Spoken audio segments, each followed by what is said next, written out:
Allah Bapa yang penuh kasih, kami bersyukur atas setiap anugerah dan berkat Tuhan yang melimpah.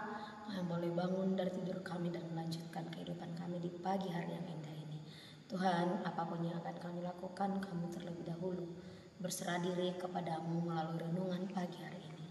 Biarlah kiranya setiap jemaatmu yang mendengarnya beroleh sukacita dan kekuatan daripada Engkau. Dan bimbing kami Tuhan, agar kami bisa seturut dengan kehendak-Mu. Kami sambut firman-Mu, berfirmanlah ya Bapa. Amin. Shalom untuk kita seluruh jemaat Tuhan yang terkasih, yang menjadi nas renungan untuk kita pagi hari ini diambil dari kitab Amsal 24 ayat 11 sampai 12. Beginilah dikatakan: Bebaskan mereka yang diangkut untuk dibunuh, selamatkan orang yang terhuyung-huyung menuju tempat pemacungan. Kalau engkau berkata, sungguh kami tidak tahu hal itu, apakah dia yang menguji hati tidak tahu yang sebenarnya? Apakah dia yang menjaga jiwamu tidak mengetahuinya dan membalas manusia menurut perbuatannya? Bahasa Batak dikatakan, Sai palua mahalak akan natarbuan lau bunuhon, rodi akan natartugu tuma tupa motongan, molotung haabatan hona sida, tung sura dohonon idama dan hugotohami hatai, tungso manada di situ hani sidodo akaroha tungso mamoto di si ibana nama ngaramoti todimu ibana dotahe mamaloson tujolma hobar tu pabainan nabi. Demikian firman Tuhan.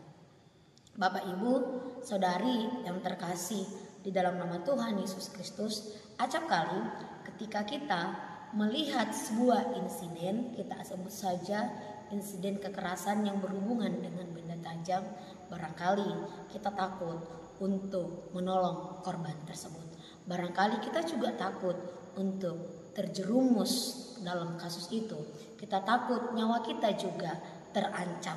Tetapi semestinya dan seharusnya selaku orang-orang Kristen kita dipanggil bagaimana kita peduli. Jangankan bicara soal kekristenan, soal kemanusiaan saja harusnya kita peduli dan mau menolong sesama kita. Dan itulah hal yang diminta dari nats renungan kita di pagi hari ini. Bagaimana kitab Amsal memanggil kita agar kita mau berperan untuk melakukan tindakan kasih dan menjadi pelaku-pelaku kasih. Kita hidup dalam kasih yang mau saling tolong menolong dan mau membebaskan orang-orang yang terpuruk. Dalam nas ini kita temui dikatakan seruan bebaskan mereka yang terdorong menuju kematian. Gagasannya adalah tentang mereka yang sedang menuju kehancuran, mereka yang tersandung menuju pembantaian. Artinya mereka yang teraniaya, mereka yang merasakan ketidakadilan, mereka yang hidup dalam ancaman. Di situ kita dipanggil untuk berperan menjadi pembebas. Kita harus membebaskan untuk menghambat laju mereka menuju pembantaiannya itu. Dan bila hal itu terjadi kepada kita, apakah kita bersedia untuk menjadi pembebasan, terlebih ketika nyawa kita dalam ancaman? Mereka yang terdorong menuju kematian, kita diajak untuk mengambil langkah-langkah luar biasa agar menjamin pembebasan mereka, agar mereka dapat mengalami kebebasan. Jika kita melihat ungkapan ini, kita akan mengingat pada kisah Esther yang menunjukkan contoh yang luar biasa, yang mengambil strategi-strategi untuk membebaskan bangsanya dari penjajahan, untuk membebaskan bangsanya dari ancaman kematian kala itu. Melalui Esther dan pamannya Mordekai, bangsa itu mengalami pembebasan.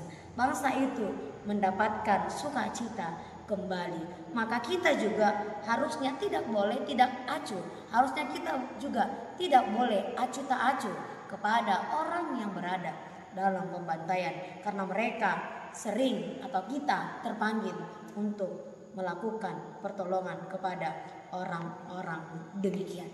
Sadari yang terkasih, di dalam nama Tuhan Yesus Kristus kita kembali diingatkan Allah. Ketika kita hidup acuh tak acuh kepada orang-orang yang kesusahan, maka tentu Allah mengetahui sikap kita. Jika kita berdalil, jika kita mengatakan saya tidak mengetahui hal itu, kita berbohong, maka Allah mengetahui hal yang kita lakukan. Oleh karena itulah dikatakan, apakah dia yang memuji hati tidak tahu apa yang sebenarnya? Apakah dia yang menjaga jiwamu tidak mengetahuinya? Dan seterusnya. Oleh karena itu kita tidak boleh tak satu pun yang tersembunyi di hadapan Allah. Kita terpanggil untuk menjadi pembebas-pembebas yang dikehendaki oleh Allah. Dan kita tidak boleh menutup mata akan kejahatan-kejahatan yang dilakukan orang-orang di sekitar kita. Karena tugas kita hidup di dalam kasih, menegur orang yang salah dan mengingatkan mereka agar mereka tidak melakukan kejahatan, penindasan dan hal-hal lain sebagainya. Bapak Ibu, saudara yang terkasih di dalam nama Tuhan Yesus Kristus, maka dari nas ini kita diingatkan, mintalah hikmat dari Allah, dan hikmat itu akan mendatangkan tanggung jawab. Tanggung jawab kita hidup dalam kasih dan saling bertolong-tolongan. Kita diminta oleh nats ini agar meminta hikmat dari Tuhan, agar kita mampu melayani kebaikan yang lebih besar lagi, agar kita memiliki keberanian yang lebih dahsyat lagi untuk menolong orang, membebaskan dan menyuarakan ketidakbenaran di dunia ini. Maka dari itu tak seorang pun yang mampu jika kita mengandalkan diri kita sendiri. Tapi Raja Salomo mengingatkan kita untuk melindungi orang lain hanya dengan meminta hikmat dari Tuhan. Kita diminta hidup berdampingan dan melindungi orang lain, menjadi tanggung jawab kita atas apa yang kita ketahui. Jika engkau mengetahui hal yang dilakukan adalah salah, maka ingatkan dia. Jangan diam dan jangan buat itu menjadi sesuatu hal yang terus berkembang. Jangan menormalisasikan kejahatan-kejahatan yang terjadi, ketidakadilan yang terjadi, tapi katakan agar itu semakin teratasi. Ketika kita menemukan hikmat, maka kita akan bertanggung jawab untuk melakukan hal-hal yang benar dan membimbing orang lain untuk melakukan hal yang benar juga. Maka melalui nas renungan ini, mari kita gunakan hikmat yang dari Allah agar kita mampu melakukan hal-hal yang benar di hadapan Allah dan melakukan kasih kepada sesama kita. Karena hikmat itulah yang akan memberkati kita dan hidup orang-orang di sekitar kita. Ingat, jangan pernah takut untuk menyatakan kebenaran dan menolong orang yang sedang membutuhkan. Karena Allah akan senantiasa memampukan saudara-saudari. Amin. Tuhan Yesus memberkati kita sekalian. Shalom. Kasih karunia Tuhan kita Yesus Kristus, kasih Allah Bapa, dan persekutuan Roh Kudus kiranya memberkati kamu sekalian hari ini, besok, lusa, sampai selama-lamanya. Amin.